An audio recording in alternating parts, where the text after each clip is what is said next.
Hello, this is RICKY, the YouTube Tech Guy. Hey guys, so today we are bringing you the side-by-side camera comparison between the Galaxy Note 9 and the iPhone 10. Now, overall between these two, we are going to do a full side-by-side camera comparison and really put it through the harshest conditions to find out just how good the quality can be. Now, two things. One, let's go over the elephant in the room. Yes, we're going to review the new iPhone when it comes out. However, there really isn't much talk about it improving the camera quality. That is supposedly going to happen next year. If that's true, that's in trouble because of the shots that we'll find out soon.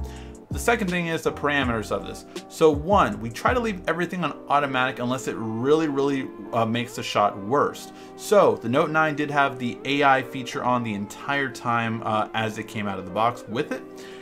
Second, we take 3 photos for each shot and choose the best one for each of the phones. So no phone gets more than 3 shots. If it's blurry after that, sorry, that's what it gets. All right, let's go over the first one, which is the extreme low light new shot that we've come up with. And this shot really shows you just how good the Note 9 really is in low light compared to every other smartphone. And we did this compared to every other smartphone, so subscribe to see those. Overall, the Note 9 just does a much better job of noise reduction, so that fuzziness you see around the iPhone 10 really isn't present with the Note 9, and you just get so much more detail, color, clarity, everything. So yes, when it comes to extreme low light, like a dark, dim lit restaurant, the Note 9 is definitely the phone you want to have. Now let's go over the other one. So overall, this shot again really represents how much better the Note 9 is in low light compared to most smartphones right now, and the iPhone is no exception. Overall, this is a very dark lit building, but the iPhone does a good job of highlighting the bottom of it and really bringing it to light. However, it just cannot compete, especially towards the top right here, against the Note 9, just lighting the entire building up and even the sky and bringing more detail to that as well. You can barely see the clouds at all in the iPhone shot here, yet the Note 9 does show it a lot better off and really does a great job. A small point I want to make that the Note 9 does this much better than even the S9 in this shot, just because the S9 had a starburst effect right here on these lights, and the Note 9, probably through software updates, was really able to control that much better. So really well off, and again, low light goes to the Note 9. Now let's go into detail. What we did for this shot was we tapped the Kingdom Hearts 2.5 logo right in the middle, and then basically wanted to see, just zoom in on the detail. And overall, this one is traditionally gone with the Galaxy series. iPhone just doesn't have that much detail when you pinch to zoom really far in, and this is no exception, unfortunately. As you can see, things, those hard to read ones like the final chapter prologue right here, you can definitely make that out a lot sharper on the Galaxy Note 9, as well as we move over here to this side, the Ultra HD compared to this Ultra HD, again, just a lot sharper overall. And again, as we go through every single thing, the God of War, Injustice 2, everything is just a bit sharper and clearer on the Note 9 in comparison to the iPhone 10. Even if we go really towards the top over here with this keyboard, the letters all here on the iPhone 10 do not look as sharp and clear as they do on the Note 9, and you can just make them out a lot more easily. So overall, when it comes to detail, the Note 9 handily wins. Now this next one we are going to spend some of the most time on, just because color reproduction is a very fascinating thing between these two phones. Apple used to have the best color reproduction by far. I think that goes to the Pixel now, but overall, Apple over the past years has really made their photos more vibrant and not true as much as they used to. And the Note, which was extremely vibrant over the past years, has calmed down a bit. So when we do these two, there really is a lot of discrepancies, and we're going to go through a couple of them. So we're going to go over color reproduction and of course skin tones for those color reproductions. So let's go on this side first, and overall, let's go on the blue on Captain America. It's really in between the two in real life, so not as deep as the Note 9 and not as light as the iPhone 10. With the green, yellow, and red on the Chrome logo, it really is closer to the Note 9 in terms of those particular three. The iPhone just did like a darker yellow, a bluish green, and a very deep red, and it's again closer to the Note 9 on that one. Steve Harvey, however, is more closer to the iPhone 10 shot than he is to the Note 9 shot.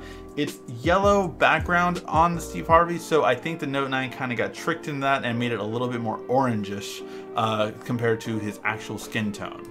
Now, as we go over here to this side, I am not counting the avatar because of the fact that Note 9 just did a much sharper shot, so let's just not count that.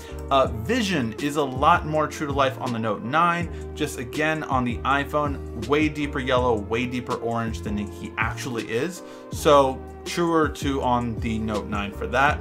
And now we go to the last box with all the different kind of skin tones, and overall it's a mixed bag. Neither one did a perfect job. Again, some skin tones are truer on the iPhone, some are truer on the Note 9. Overall, because these jump back and forth so much, I'm going to call this one a tie. I don't think either phone does color reproduction perfectly anymore, but both do it well enough to you're going to be happy with it. But yeah, a lot of different shots we tried with. Again, we gave 3 shots to each one. These were the best ones for each one, and some were more vibrant. None were really flatter. It was just a different range of vibrancy, to be honest. All right, so that one's a tie. And then we go to the selfie, which overall with the selfie, this is called the extreme selfie test, to give you a good idea of how your selfies will turn overall. So first and foremost, for the Note 9, we did take the beauty mode off. It is on by default, but it just makes the photo look bad. And I swear a lot of YouTubers don't turn it off, because on myself, as opposed to other ones I've seen, you see the wrinkles, you see the cut I had right there, you see the mark I have on my nose right here, like you see the bags under my eyes, you see everything with detail on the Note 9. On a lot of them I see the beauty mode on there, you can tell it's there. So we did turn that off by default. It is on, but we turned it off. Second, this is the extreme selfie comparison because one, you see how light it is in the dark area and how controlled the light is in the bright area. So overall, if you look at the backgrounds, it means that your selfies are going to be fuzzier in low light with the iPhone comparing to the Note, as well as in the bright area, it's going to be controlled in a sunny day with the Note, as where the iPhone's going to get washed out in the sun.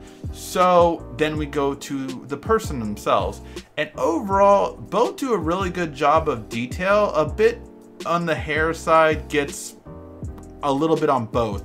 I would say the iPhone does a little bit better on the stubble part, around the cheek right here, but overall it kind of blends some together. It's very close when it comes to detail. So overall for the selfie, I have to give it to the Note 9 just because it controls light better, it does a better job in low light, and then you are of course getting a much wider angle. These are both the same distance, but again, the iPhone doesn't have a wide angle lens on the front.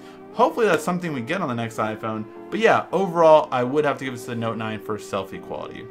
So yes, this is kind of interesting, guys, because overall, if we go through this, low light definitely goes to the Note, detail goes to the Note, color reproduction, both, and then selfie would go to the Note overall. So that's what's so interesting about this is if the iPhone, the new iPhone XS or XS Max, L, whatever they call it, if it doesn't really improve the camera quality compared to the Note and other smartphones that come out after it, Apple might not, for the first time in a long time, might not be in the top 3 or even the top 5 cameras out there. This is really interesting because cameras keep improving, but if Apple really doesn't do much to the camera this year, I think that's a mistake. Let me know what you guys think in the comment section down below. Which camera comparison are you excited to see next? Pixel, OnePlus, we have a couple of them coming. Make sure to subscribe and check them all out. Thank you as always for watching. This has been RICKY, the YouTube Tech Guy. Thank you for watching our video. If you liked it, why don't you go ahead and subscribe up there. Make sure you follow us on social media right here. And of course, check out our latest video up there. And right down here, you're going to find the perfect video for you. Or at least that's what YouTube tells me. Thanks again.